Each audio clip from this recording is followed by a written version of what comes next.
Cette vidéo est destinée à être épinglée sur ma chaîne, du coup, tu peux scroller, hein. T'inquiète pas, tu vas rien rater, hein. C'est pour les personnes qui veulent en apprendre plus sur moi. Alors ce qu'il faut savoir, c'est que moi, cette chaîne, à la base, je l'ai créée parce que je voulais une chaîne autour de la Corée du Sud, comme je suis passionné par la K-pop, les K-dramas et d'apprendre le coréen, bref, toute la culture, etc. Et aussi parce que je voulais améliorer mon élocution. Du coup, je vais faire une nouvelle série de vidéos. Comme mon objectif, c'est de faire 2 TikTok par jour, et bah, je vais lire des paroles de musique tous les jours. Déjà pour moi, parce que j'ai envie de savoir les paroles des musiques que j'écoute, parce que en réalité, je lis pas tant de traductions que ça. Pourquoi pas vous faire découvrir la traduction des chansons? Donc voilà, c'est parfait. J'ai une série de vidéos où j'apprends le coréen 1 mot par jour, une série de vidéos où j'améliore mon élocution, et en plus j'ai une chaîne où je parle de Corée. Dans tous les cas, moi je suis content. Et vu que c'est ma chaîne, je vais le faire de toute manière. Ce qu'il faut savoir, c'est que moi, pendant toute ma vie, j'étais en surpoids, et de mes 16 ans à mes 24 ans, j'étais en obésité morbide. Et j'étais aussi socialement complètement inapte. Envoyer un CV, c'était une des plus grosses frictions dans mon cerveau. Tellement socialement, c'était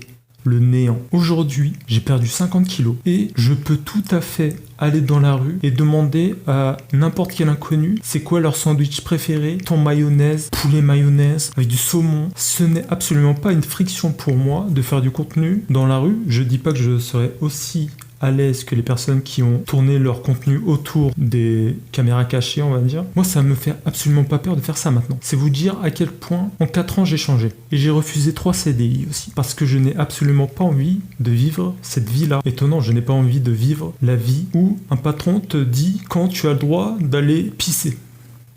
Très étonnant. Ce que je veux montrer avec cette chaîne, c'est que déjà j'ai envie de vous divertir, vu que je suis une personne très créative, parce que pour développer ma sociabilité, je suis allé dehors et j'ai abordé des personnes, énormément de personnes. Je suis pas passé d'un mec apeuré d'envoyer un CV à une personne, à un mec qui peut parler à n'importe qui dans la rue en faisant rien. Et ça me tenait à cœur que vous sachiez quel type de personne vous regardez. C'est plus dur pour moi d'abandonner que de persévérer. Du coup, dans 5 ans, je sais que je vais continuer à faire un TikTok par jour. Donc vous allez me voir très longtemps. Vu que c'est un sujet qui me tient à cœur, l'obésité ou le surpoids, bien dormir, bien manger, faire du sport, tout le monde sait ça. Mais le problème, c'est pas ça. Le problème, c'est la procrastination, c'est la friction, c'est le mouvement. Et vu que je suis le roi de la procrastination, aujourd'hui, ça n'existe plus, la procrastination. C'est un mot, je l'ai brisé, je fais ce que je veux là. J'insiste, si vous êtes vraiment piégé dans ce piège-là de la procrastination, dites-moi et je vous donne des conseils. Cette vidéo, c'est surtout pour annoncer que pour améliorer mon élocution en même temps que mon coréen, vu que moi, avant, je m'harmoniais comme ça.